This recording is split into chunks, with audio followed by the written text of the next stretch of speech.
roman Petite. Merci d'être venus aussi nombreux, je pensais pas qu'il y aurait autant de monde, c'est cool. Et je vais montrer une vidéo que j'ai montée de mes 3 ans de voyage, avec des images qui viennent de plusieurs endroits du monde. Mes débuts timides n'ont pas duré bien longtemps. Les nuits chez l'habitant, les longues heures d'autostop et même les expériences les plus improbables, celles que bizarrement on raconte toujours en riant alors qu'on pleurait sur le moment, m'ont rapidement converti à l'esprit du voyage alternatif. Je fais le tour de la Terre et quand il n'y a plus de terre, je fais le tour de l'eau. Parce que je ne vous apprends rien, la Terre est toute pleine de grandes flaques d'eau très profondes. Trop profondes pour qu'on puisse les sauter. Mon travail à bord consistait à assurer les quarts de veille, à participer aux travaux de maintenance et à faire l'école à Tigane. Et l'idée c'est qu'après ce soit un peu une discussion où il y a des questions-réponses et un échange en fait autour du voyage. Mais je suis partie parce que j'avais envie, je sais pas, de voir des dauphins et de rencontrer des Chinois et d'aller dans les îles et de faire du bateau et plein de choses différentes en fait. Et du coup j'avais pas trop envie de rester ici et de faire que être ici. En fait, à Toulouse, j'étais partie en week-end là-bas et on m'a volé mon sac à dos et toutes mes affaires, tout ce que j'avais à l'époque. Et j'ai dû rentrer en Suisse en stop.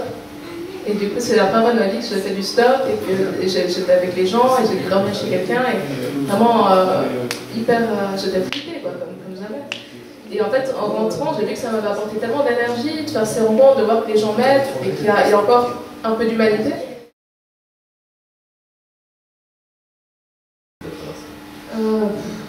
C'est assez compliqué. Le premier voyage que j'ai fait, c'était à travers la Norvège. Donc ça m'a le plus marqué parce que c'est le premier. Et du coup, il y a un affect différent et tout était nouveau. C'est la première fois que je voyageais en stop, que je découvrais de nouvelles choses et j'ai passé plusieurs mois là-bas.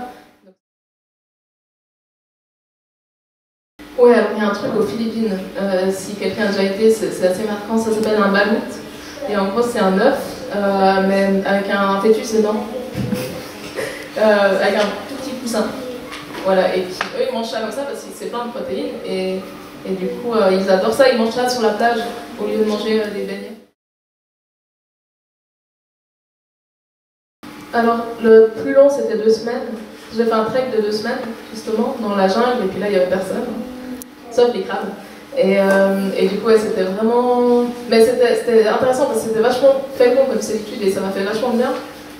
Alors que justement, des fois en soirée, entre plein de gens, je peux me sentir seule comme jamais, donc c'est très important. Et je pense que d'être capable justement de ne pas avoir constamment recours à l'autre et au regard de l'autre, c'est hyper simple.